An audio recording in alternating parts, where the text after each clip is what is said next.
میرے اللہ نے حکم ارشاد فرمایا کہ ان اللہ، لوگوں یہ بات پلے باندھ لیں، یہ بات یاد رکھ لیں کہ بے شک وہ جو اللہ تبارک و تعالیٰ کی ذات ہے، فرمایا لا یستحیی، وہ اس بات سے حیا نہیں فرماتا ان یضربا، کہ وہ بیان فرمائے، مثلا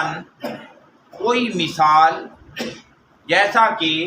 ما بعوضۃ، وہ چاہے مچھر تک کی ہو، مچھر کی ہو، یا فرمایا فما فوقہا، یا اس سے بھی اگلے درجے کی ہو، مچھر سے بھی اوپر کے لیول کی۔ فرمایا کیونکہ قرآن حضرت انسان کے فہم اور سمجھ کے لیے ہے، قرآن کا موضوع حضرت انسان ہے، سکھانا مراد ہے اس انسان کو۔ تو فرمایا اگر یہ مچھر کی مثال سے بھی سمجھے نا، تو فرمایا میں اللہ مچھر کی مثال بھی اس انسان کو دینے کے لیے تیار ہوں، میں اس بات سے بھی حیا نہیں فرماتا۔ لیکن ہوتا کیا ہے، جب وہ مچھر کی مثال آ جاتی ہے تو مچھر کی مثال آ جانے کے بعد فَأَمَّا الَّذِينَ، بہرحال وہ لوگ آمنوا، جنہیں دولت ایمان مل چکی ہوتی ہے، جو ایماندار ہو گئے ہوتے ہیں، جو مومن ہو گئے ہوتے ہیں، تو جب وہ مچھر کی مثال سنتے ہیں نا قرآن میں، اور مچھر کی مثال سے مسئلہ حل ہو جاتا ہے، تو وہ مسئلہ حل ہو جانے کے بعد وہ لوگ جو ایمان والے ہیں فَيَعْلَمُونَ، میرے اللہ نے ارشاد فرمایا وہ جانتے ہیں اس بات کو، أَنَّهُ الْحَقُّ، کہ یہ جو مچھر کی مثال ہے یہ حق ہے، مِن رَبِّهِمْ، ان کے رب کی طرف سے۔ وہ کہتے ہیں کہ کمال ہے ہمارا رب، کمال عظمت اور شان ہے ہمارے اللہ کی، کہ کتنا عظیم اللہ ہے کہ اس نے اتنی چھوٹی سی مثال بیان کی ہے اور اتنا بڑا مسئلہ حل کر دیا ہے۔ تو فرمایا وہ اس طرف ان کی سوچ اور ان کا خیال جاتا ہے، لیکن اس کے ساتھ ساتھ وَأَمَّا الَّذِينَ، بہرحال وہ لوگ کافروا، فرمایا جو منکر ہو گئے ہیں، وہ لوگ جو کافر ہو گئے ہیں، فَيَقُولُونَ، جب وہ مثال سنتے ہیں مچھر کی، کہ قرآن کے اندر مچھر کی مثال بھی بیان کی ہوئی ہے، تو فرمایا پھر وہ کافر لوگ کہتے ہیں ماذا، کہ کیا ہے وہ، کہ اراد اللہ، ارادہ فرمایا ہے اللہ نے، بہذا مثلا، اس مثال سے، کہ بھائی تم کہتے ہو ہمارا اللہ اتنا بڑا ہے، اس نے زمین بنائی ہے، اس نے آسمان بنایا ہے، یہ ساری کائنات اس نے بنائی ہے، تو یہ مچھر کی مثال کیا ہوئی بھائی؟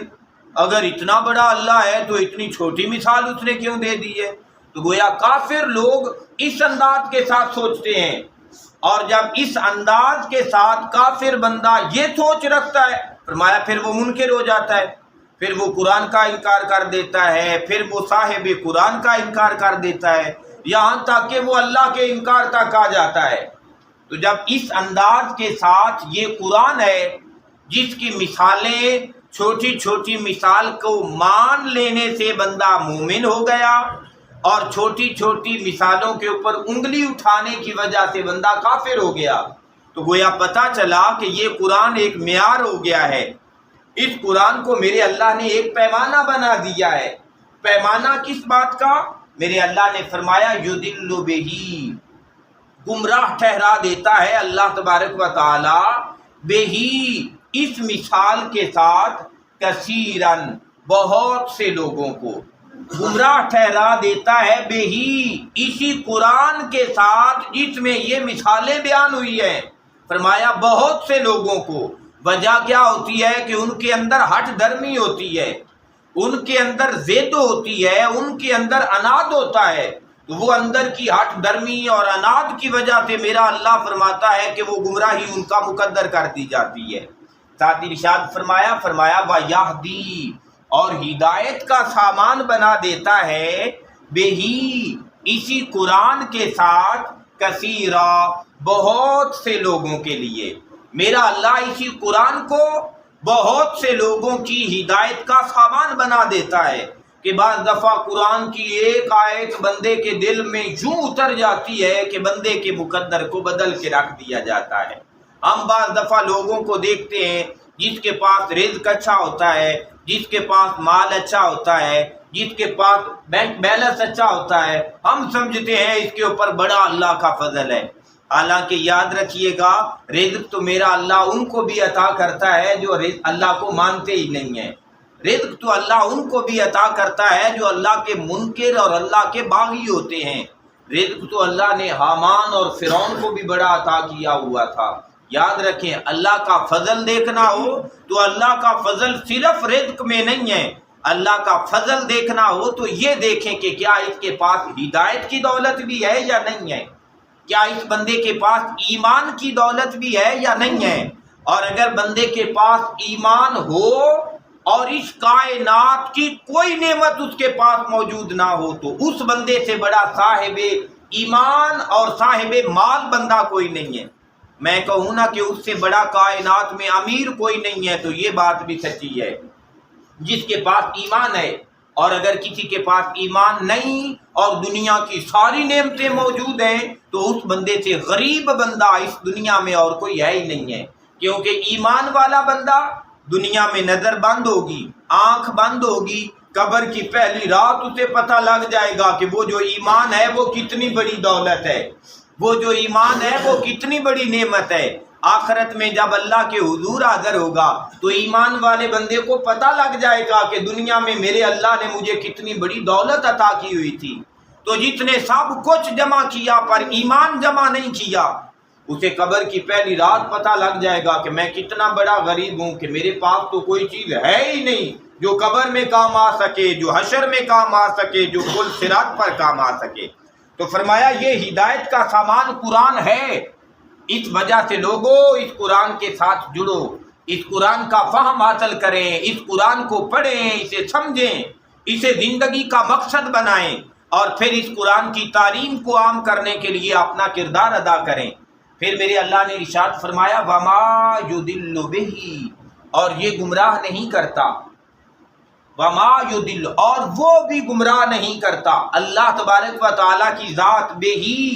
اس قرآن کے ساتھ إِلَّا الْفَاسِقِينَ، سوائے ان لوگوں کو جنہوں نے فسق و فجور والی زندگی اپنا لی ہوتی ہے۔ اللہ کے محبوب نبی صلی اللہ علیہ وسلم کا فرمان عالی شان ہے، فرمایا بندہ گناہ کرتا ہے دل پہ ایک نقطہ لگا دیا جاتا ہے، وہ پھر گناہ کرتا ہے، فرمایا نقطہ تھوڑا بڑا ہو جاتا ہے، وہ پھر گناہ کرتا ہے نقطہ اور بڑا ہو جاتا ہے، فرمایا اگر اسے توبہ کی توفیق ہو جائے دل پاک صاف ہو جاتا ہے، اگر وہ اللہ کی طرف رجوع کر لے دل پاک صاف ہو جاتا ہے، لیکن فرمایا اگر رجوع نہیں کرے، گناہوں کی طرف ہی چلا رہے، بے حیائی کی طرف چلا رہے، برائی کی طرف چلا رہے، فلمیں ڈرامے جگتے اس کی زندگی کا مشن اور مقصد بن جائے تو فرمایا آہستہ آہستہ بندے کا دل سارے کا سارا سیاہ ہو جاتا ہے، وہ بندہ فاسق اور فاجر ہو جاتا ہے، اور جو بندہ فاسق اور فاجر ہو جاتا ہے نا شیطان اسے یوں چٹکی میں راستے سے ہٹا لیتا ہے، اسے گمراہی میں ڈال دیتا ہے۔ لیکن وہ بندہ جو قدم قدم پہ توبہ کرتا ہے، قدم قدم پہ استغفار کرتا ہے،